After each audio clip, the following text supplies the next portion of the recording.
welcome back. Glad to see that you're still with us.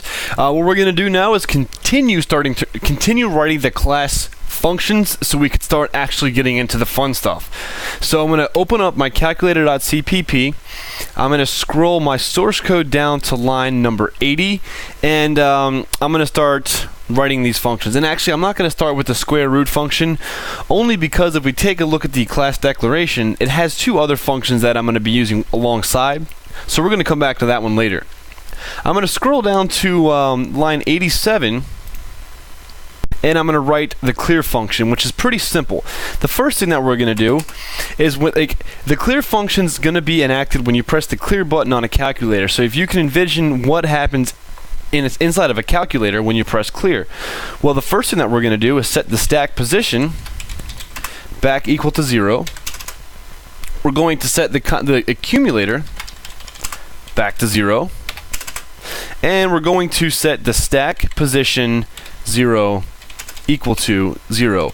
So we're just basically redefining everything, almost as if we were doing another constructor.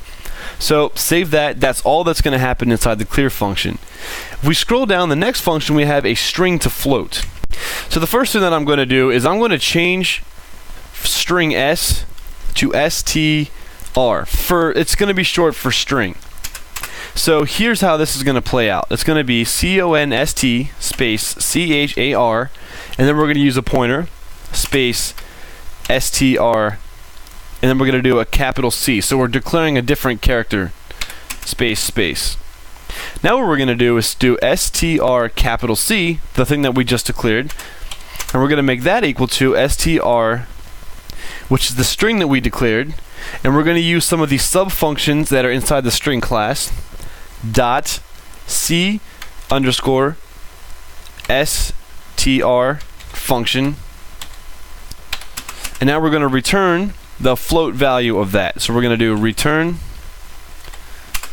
ASCII to float str capital C.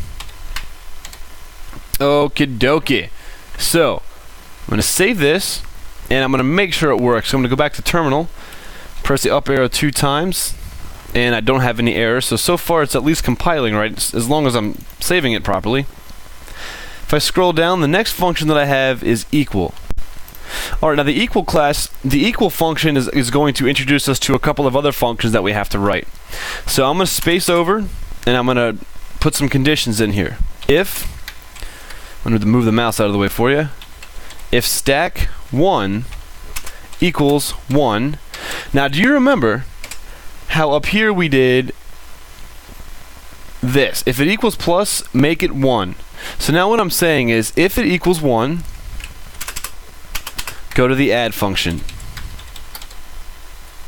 And we're just going to continue on the line. Else, if stack 1 equals 2, and I'm going to copy this line because I'm going to reuse it. Go to the subtract function. Else, if it's 3, go to the multiply function. Else, if it's 4, go to the divide function.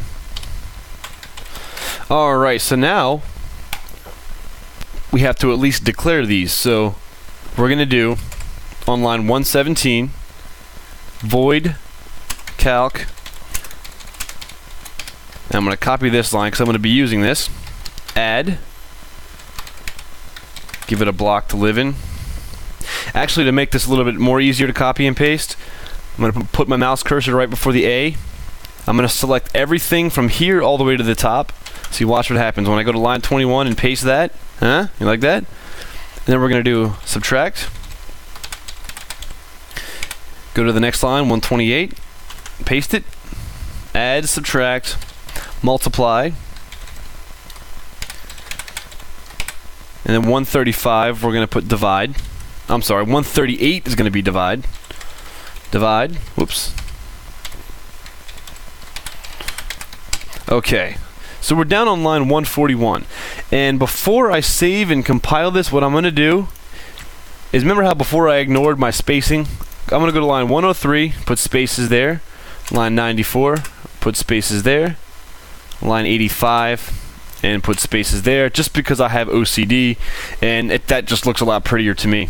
So I'm going to save this, go back to our terminal, and compile the program again. We have an error on line 117, so let's go check it out.